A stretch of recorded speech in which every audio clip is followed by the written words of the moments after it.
Salam alaikum, bonjour, coucou, j'espère que vous allez bien, j'espère que vous allez très très bien, ainsi que vos proches, j'espère que vraiment vous vous portez à merveille. Je suis très ravie de vous retrouver aujourd'hui avec une nouvelle vidéo préparative de la fête de naissance de ma fille, plutôt on va dire les gâteaux que j'ai pu faire avant la naissance, avant sa naissance. J'avais fait ça lorsque j'étais au 9e dernier mois de grossesse. Regardez ce joli plateau de gâteaux. Voilà, je vous avais déjà posté, déjà partagé avec vous la recette de la chebek, qui est le gâteau traditionnel marocain. Voilà, je vous l'avais déjà fait. Et puis, j'ai fait d'autres gâteaux, bien entendu, hein, comme je vous ai dit au cours du dernier 9e mois de grossesse, parce que je savais que j'allais recevoir ma famille, mes amis. Voilà, j'ai voulu vraiment faire des gâteaux pour pouvoir accueillir ma petite fille avec plein de bonnes douceurs. Voilà, ça fait toujours plaisir d'avoir des bonnes douceurs et de bien sûr pouvoir accueillir des gens à la maison avec des bonnes choses, voilà, et surtout des bonnes choses bien faites maison. Voilà, j'ai fait un plateau de gâteaux assez varié, je dirais, avec des sablés, des gâteaux, des rehba, avec du fras aussi. Sur ce plateau, je ne sais pas pourquoi il figure pas, mais vous allez voir, là, juste là, voilà, il est pratiquement en plein milieu. Le bon fras aussi. Voilà, et bien sûr, les petites douceurs font toujours plaisir, aux petits comme aux grands. Voilà, et il n'y a pas de naissance, il n'y a pas de fête de petite ou de grande occasion, voilà, sans gâteau. Voilà, il nous faut obliger des bons gâteaux bien faits maison. Allez, on va commencer par les croquants, c'est-à-dire les fracasses. Là, j'ai 4 œufs que je vais mettre, comme vous le voyez, dans un blender, dans un mixeur. J'ai voulu mettre au mixeur parce que j'avais tellement de choses à faire ce jour-là. J'ai mis un verre de sucre. Je vous mets tout hein, en barre d'infos, c'est-à-dire 150 g de sucre en poudre, 150 ml d'huile, 2 cuillères à soupe d'eau de fleur d'oranger, un peu de sel, une petite pincée hein, de sel. Voilà, je vais bien laisser mixer. Et ensuite, je transvase dans un saladier, dans une bassine spéciale cuisine. Les bassines de chez Action, j'en ai 2 spéciales cuisine, elles m'aident bien. Surtout quand c'est une grande quantité. Bon, là, c'était une quantité moyenne, j'ai pas voulu faire non plus trop. Là, c'est des graines de fenouil, il me semble. En français, je sais qu'en arabe, on appelle ça nafa. Je pense que c'est ça. C'est pour ça que j'ai voulu vraiment vous mettre juste devant l'objectif pour pouvoir vous montrer. J'ai un verre d'amandes entière que j'ai laissé tremper dans de l'eau. Et oui, j'ai bébé dans les bras qui tète, je sais pas si vous l'entendez. J'ai un verre de graines de sésame dorées. Voilà, j'ai torréfié mes graines de sésame légèrement dans une poêle, mais vraiment légèrement, 5 à 7 minutes maximum à feu doux, hein, parce qu'attention, ça peut vite donner un goût brûlé, c'est vraiment pas bon après dans les gâteaux. Et je rajoute ma farine petit à petit avec 8 g de levure chimique. Alors pour la farine, j'ai mis 650 g. Là, je viens mélanger, malaxer, plus ou moins sans pétrir. Voilà, simplement pour ramasser ma pâte. Hein, j'ai vraiment pas pétri. Pour ça, je vous dis plus ou moins, c'est simplement que j'ai ramassé hein, ma pâte. Voilà, 650 g de farine pour moi et 8 g de levure chimique.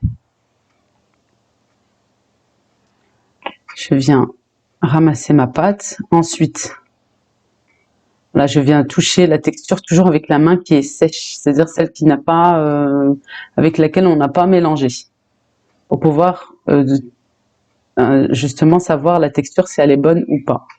Attention, pas trop dure, pas trop molle non plus. Il faut vraiment trouver le juste milieu. Et je vais venir diviser ma pâte en 3 ou 4, comme vous voulez. J'aurais pu faire en 4 aussi. Hein. Vous allez voir par la suite, ils étaient un petit peu gros. On aurait pu vous faire plus long, peut-être des boudins un peu plus longs. Je viens fariner légèrement. Vous avez vu vraiment très légèrement ma table. Je vais venir former des boudins en appuyant en même temps sur les amandes qui se retrouvent sur la surface pour les faire rentrer à l'intérieur. Comme ça, la découpe, ça sera plus facile. Et en même temps, je viens tapoter. Voilà, je viens vraiment tapoter pour les mettre à l'intérieur. Et puis, je forme un boudin. J'aurais pu faire un peu plus long. Hein. Vous allez voir par la suite, ils étaient un peu gros. Mais après, je les ai coupés assez fins. Alors, l'œuf reste le croquant, il cuit en 2 étapes. Là, la première fois, vous allez voir comme ceci en boudin. Pour cela, juste avant la cuisson, j'ai un jaune d'œuf avec une cuillère à soupe de café soluble et un petit peu de lait, juste pour que ce soit un petit peu plus liquide. Je vais bien venir mélanger pour que le café se dissout totalement. Et je vais venir badigeonner le dessus de mes boudins. Voilà, tous mes boudins. Et ensuite, je vais venir faire des traits, une petite déco avec le dos d'une fourchette. Vous allez voir là par la suite, juste maintenant. Je vous ai dit, le fras cuit en 2 étapes. Là, la première fois comme ceci en boudin, à 150-180 degrés. Moi, je l'ai fait là en fin de journée. J'ai préféré faire ça en fin de journée parce que je savais que j'allais laisser reposer mes gâteaux toute la nuit. Je vous donne pas de temps de cuisson, vous savez très bien, j'ai un four spécial. Voilà, moi il s'allume en haut et en bas, malgré que c'est un four encastrable. Je vous donne pas de temps de cuisson, vraiment de faire attention. Et juste avant, bien sûr, d'enfourner, j'ai une aiguille neutre, hein, même stérile, voilà, que j'ai bien nettoyé avec du vinaigre et que j'ai même fait passer d'abord sur le feu et après au vinaigre et j'ai rincé à l'eau claire, bien entendu. Je viens, voilà, picoter, on va dire, mes boudins.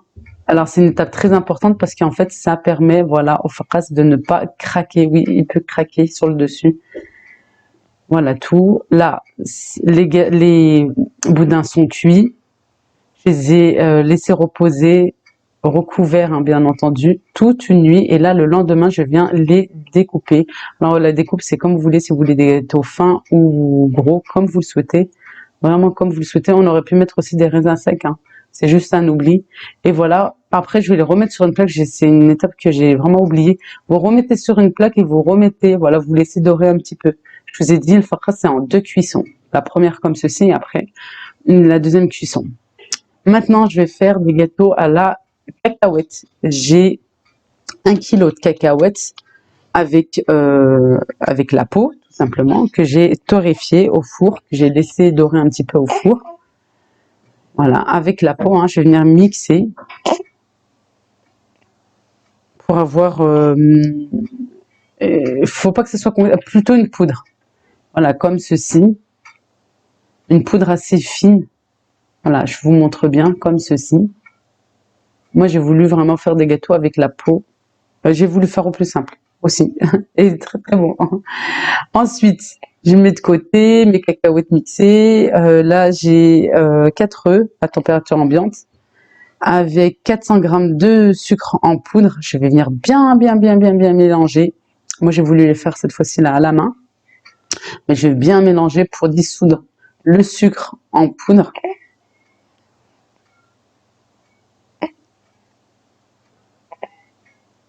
Alors, vraiment, c'est un gâteau très très simple et avec pas beaucoup, je dirais économique aussi, puisqu'il n'y a pas beaucoup d'ingrédients. Je vais rajouter les cacahuètes mixées. Là, je viens mélanger aussi. À chaque ajout d'ingrédients, je mélange. Le plus simple, c'est de mettre vraiment tous vos ingrédients à côté et voilà, de mélanger au fur et à mesure. Ensuite, je rajoute un sachet de levure chimique de 11 ou 16 grammes, une cuillère à soupe de confiture d'abricot, ou si vous n'avez pas, vous pouvez mettre une cuillère de miel. En fait, ça permet tout simplement que le gâteau soit plus tendre. Je viens bien mélanger. Et voilà, un petit peu de sel, une pincée de sel. Et je viens mélanger, tout simplement. Vraiment, je vous dis, très économique avec pas beaucoup d'ingrédients. C'est vraiment très très économique comme gâteau. Ensuite, quand j'ai bien malaxé, je viens prendre de l'eau de fleur d'oranger et du sucre glace. Je vais former des petites boules.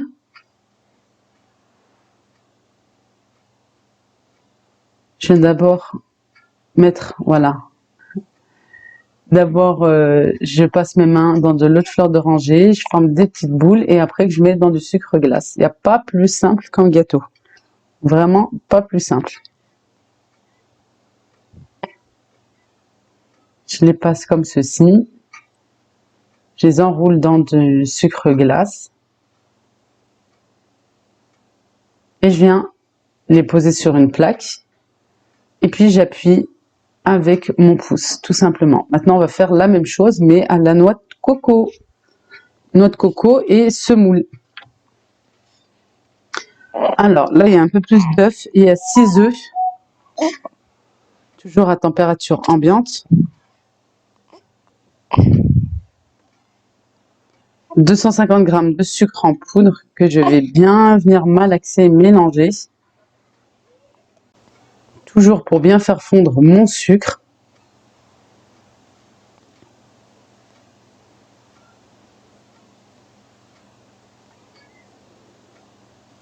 Je vais rajouter un verre d'huile, l'équivalent de 150 ml d'huile. On n'oublie pas la pincée de sel. Une cuillère à soupe de confiture. Confiture sans morceaux, hein, de préférence. Confiture d'abricot. Ou si vous n'avez pas, vous pouvez mettre à la place une cuillère à soupe de miel. Alors c'est un gâteau à la semoule et à la noix de coco, mais moi je mets plus de noix de coco que de semoule parce que la semoule va durcir le gâteau avec le temps. Voilà, la conservation. Alors je préfère mettre moins de semoule. J'ai mis que 100 g de semoule et de la semoule fine avec avec le zeste d'un citron pour aromatiser tout ça. 70 g de maïzena. Comme je vous dis, à chaque ajout, voilà, on vient bien mélanger. Et en dernier, voilà, la noix de coco et la levure chimique.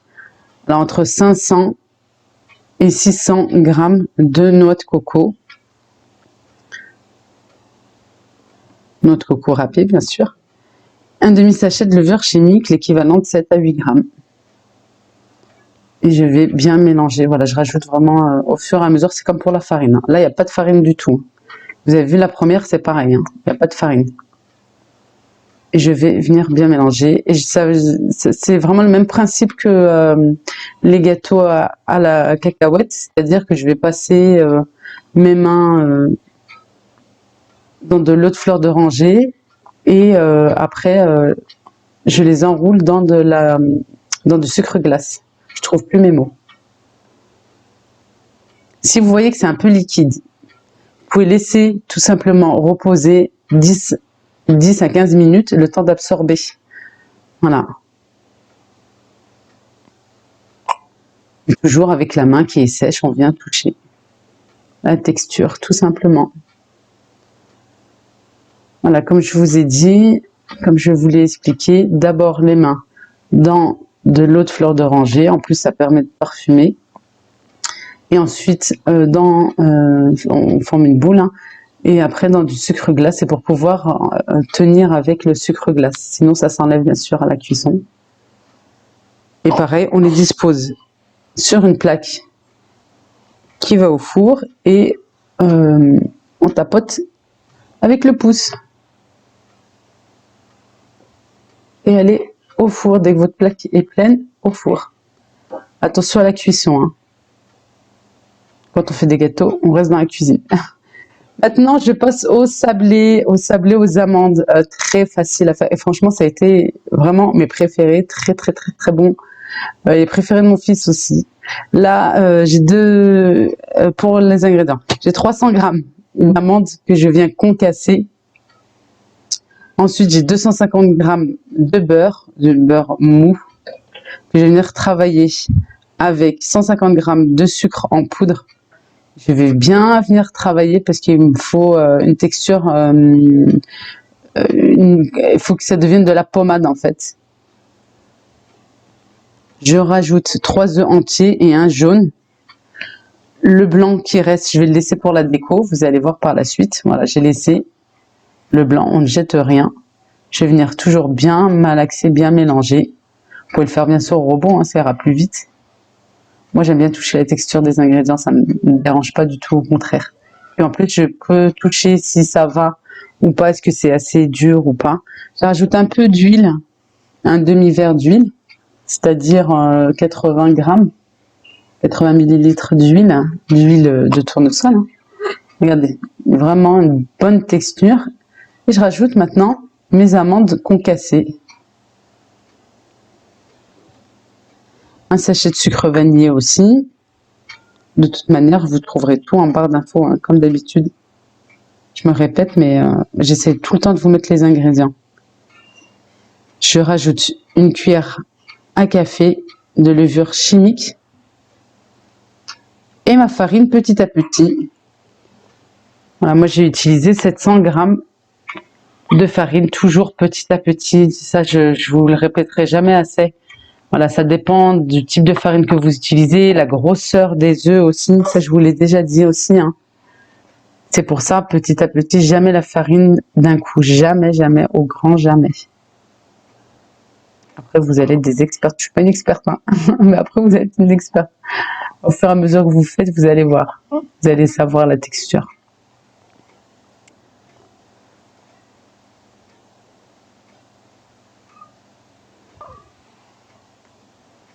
Si vous entendez des petits bruits, c'est que j'ai ma petite fille dans mes bras. Alors, un coup elle tête, un coup non. Et toujours avec la main qui est sèche, on touche la texture pour savoir si c'est bon ou pas. Voilà. J'essaie de former un petit gâteau pour voir si ça va. Si ça va, c'est bon. Plus de farine. Entre deux feuilles de papier sulfurisé, je vais venir aplatir ma pâte. Et oui, bébé rochon, là, elle veut dormir, elle en a marre. Je vais venir aplatir ma pâte, comme ceci, à l'aide bien sûr d'un rouleau à pâtisserie. Alors pourquoi entre deux feuilles de papier sulfurisé? C'est tout simplement pour que ça facilite. Sinon, ça va coller, hein. Bien sûr, ça va coller sur votre... on ne veut pas rajouter de la farine. Voilà. Et sinon, si on ne rajoute pas de farine, ça peut coller sur le rouleau à pâtisserie. Moi, je trouve cette astuce vraiment super sympa et ça aide énormément. Pour les sablés, c'est énorme. Voilà, une fois que j'ai aplati ma pâte, je vais venir à l'aide d'un emporte-pièce faire mes petits gâteaux. Alors vraiment comme vous le souhaitez, les emporte-pièces, vous pouvez même utiliser simplement un verre que vous retournez. Si vous n'avez pas d'emporte-pièce, c'est très simple aussi.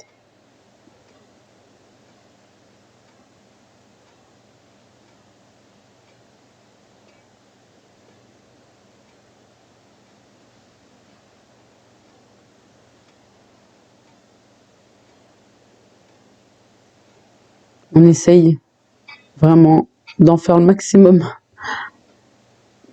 Mais elle se ramasse très vite et voilà, après vous pouvez vite aplatir. Elle ne rétrécit pas, c'est ça qui est super. Voilà, si vous respectez vraiment tous les ingrédients, toute la liste des ingrédients que je vous ai donnés, vous allez voir, vous allez faire des bons gâteaux et puis hyper simple, vraiment.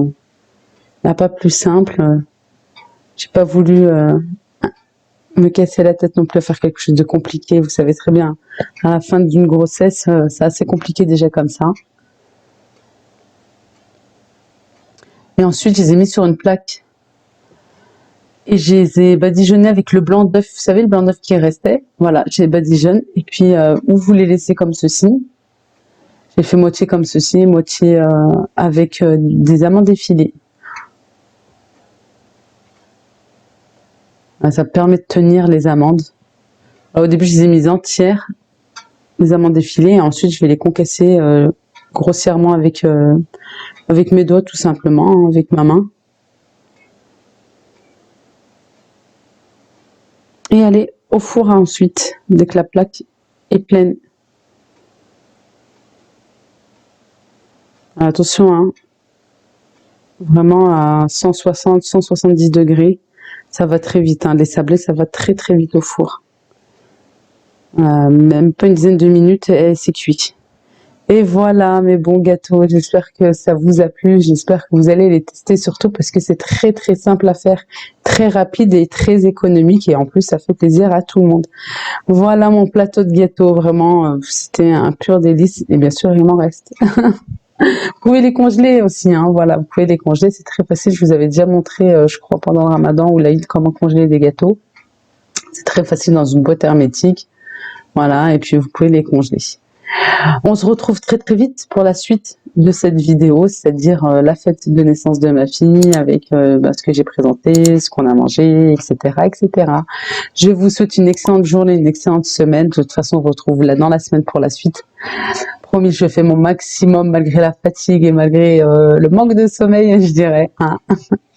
Voilà tout, je vous fais de gros bisous et prenez bien soin de vous, faites attention vraiment, faites attention avec tout ce qui se passe là avec ce Covid, faites vraiment attention, faites les gestes barrières, c'est très important pour vous et pour les autres. Je vous fais de gros bisous et à très vite pour la suite, Inch'Allah. Gros bisous, je vous aime très fort.